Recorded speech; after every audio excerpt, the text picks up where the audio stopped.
My name is Joseph Cusick with the Cusick Group, Securities Offered by Money Block. This is where we take a look at some charts and we use the option analysis to give us estimated moves. Folks, I'm going to give you ranges for some stocks and some ETFs that you want to keep on your radar. And I wanted to start with the one that is on everybody's radar right now. We have the OPEC nations and a meeting right now. They've telegraphed pretty much so that they're going to be continuing production cuts.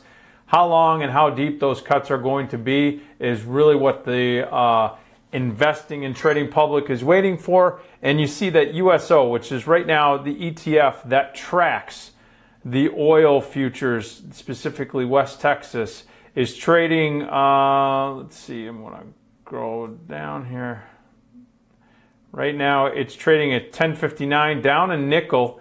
That's good for 0.4%. Now you can clearly see that the bulls took control over the last couple of weeks. And so with that being said, we see that over the 20 and 50-day moving averages, so you see a big shift in the crude contracts. Now the USO is going to lag a little bit to West Texas, the actual crude contract. But with that being said, you've seen that it's moved from that 45 level in the crude contract to the $51 level very quickly, and you've seen USO over the last 4 sessions go from $10, $10.10 to $10.59. That's a significant move of 5% to the upside in just a matter of 4 days. So definitely the bulls are in charge, but we're going to have to see after the EIA and API reports that came out. They had draws. As a matter of fact, 4.4 million barrels were drawn from the strategic reserves. That was reported this morning on the EIA. That's a big draw. And so the bulls clearly have the catalyst, the upside. You have dollar weakness. USO right now has an IV rank. That's an implied volatility rank of 20. What does that mean for you? It's a gauge, folks. It's from 0 to 100. The higher the rank, the higher the expectation of potential violent moves. So if you hear me say implied volatility of rank of 70, then that means that there's a heightened expectation of big violent moves either up or down. It's not directionally biased. At this juncture, with the IV rank of 20, that's low. The options in USO are pricing in for the remainder of this week a 23-cent range for this underlying. So you got basically about a 2.5% range being priced in for the next 3 days. You have 33 cents for the next 9 days, and you have 48 cents for the next 23 days. So you have basically about a 4% range either up or down in USO, and everyone's going to be watching that OPEC meeting tonight. If you are bullish, you could buy the USO. If you're bearish, there's also this triple bearish ETF that tracks, it's the inverse of what crude goes. So if crude goes up, this goes down, it's 3x. Just in full disclosure, my clients do have a position in the crude contracts, and we have a mixture in these various products. So I just wanted to show this. ERY is actually showing a 22 implied volatility rank, still relatively low, but over the next 23 days, it's pricing in a 7.5% potential range, either up or down. And remember, ERY is an inverse ETF, so it moves inverse to the crude oil contracts, and it's also a 3x. Now, taking a look at the commodity space, let's take a look at the DBC. This is the commodities ETF. This tracks basically all of the softs. What do I mean by the softs? You're talking like corn, beans, wheat, things of that nature. It's trading down 0.3% today at 15.08. Now, the dollar weakness has helped also. We're early in the stages of the new crop that's gone into the ground. Basically, you've seen about 70 or 80% of all the crop being planted at this juncture right now in the ground, even if not more. It has been under pressure, though, for the last couple of sessions. You've seen that commodities, specifically softs, have been on the downside. So if you take a look at the beans and the corn, been under pressure. Looking to challenge that 50 and 20-day moving average. The bulls have been in control in commodities. Let's see if that continues. DBC has a 28, almost a 29 implied volatility rank, so it's getting a little higher. The range right now for the next 24 days is about 2.4% in this $15 underlying. That's about 37 cents for DBC. Taking a look at finance. Finance has been on the move to the upside. They're challenging now, not only it's 20-day, but now it's 50-day. So the bulls are starting to get a little bit more momentum to the upside after what's been a decent pullback in finance. You look at XLF, which is the ETF that tracks the financial sector, and it's trading down a penny today at 23.58. What's interesting here is that there is basically very little expectation of big violent moves in the financial sector.